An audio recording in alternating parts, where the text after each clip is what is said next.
নমস্কার। অবসরপ্রাপ্ত কর্মচারীদের জন্য একটি গুরুত্বপূর্ণ আপডেট আমি আপনাদের সঙ্গে শেয়ার করতে চলেছি। ইউপিএসে ন্যূনতম পেনশন ৭,৫০০। বাজেটের আগে প্রত্যাশা বাড়ছে। আমজনতার সাম্প্রতিক প্রকাশিত এই প্রতিবেদনটি আমি আপনাদের সঙ্গে শেয়ার করছি।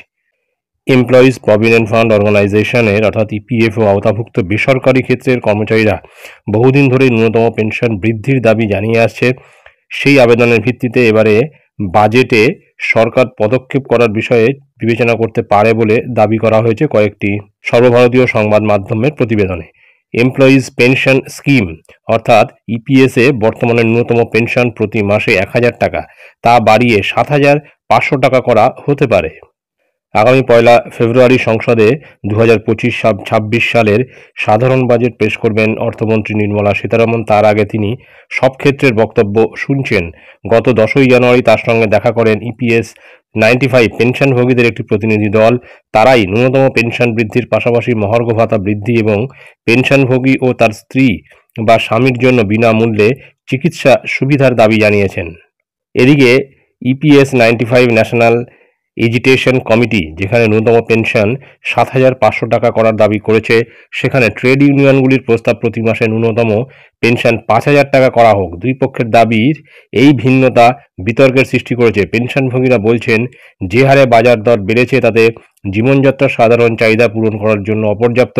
কমিটি বলছে, সরকার ২০১৪ সালে ন্যূনতম পেনশন ১,০০০ টাকা নির্ধারণের ঘোষণা করলেও ৩৬.৬০ লক্ষের বেশি পেনশনভোগী এখনও এর চেয়ে কম পেনশন পান। প্রতিবেদনে দাবি করা হয়েছে, Nirmala Sitharaman EPS 95 national agitation কমিটিকে আশ্বাস দিয়েছেন যে দাবিগুলি পর্যালোচনা করা হবে। উল্লেখ্য, ইপিএফ সদস্যরা তাদের মূল বেতনের ১২% প্রভিডেন্ট ফান্ডে জমা দেন, যেখানে নিয়োগকর্তারাও সমপরিমাণে টাকা জমা দেন। নিয়োগকর্তার অবদান দুটি ভাগে বিভক্ত হয়, তাতে ৮.৩৩% কর্মচারীদের পেনশন স্কিমে বরাদ্দ করা হয় আর বাকি ৩.৬% ইপিএফ স্কিমে যায়। সুতরাং বেসরকারি যে অবসরপ্রাপ্ত কর্মচারীরা রয়েছেন তাদের ক্ষেত্রে কিন্তু একটা বাড়তি সুযোগ সামনে আসছে, অর্থাৎ আগামী বাজেটে হয়তো তাদের ন্যূনতম পেনশন ৭,৫০০ টাকা করা হয়ে যেতে পারে বা করা হতে পারে, এমনটাই কিন্তু জানা যাচ্ছে। তবে কিছু বিতর্ক তৈরি হয়েছে এই পেনশনের মিনিমাম যে পেনশন সেই অ্যামাউন্টটা নিয়ে।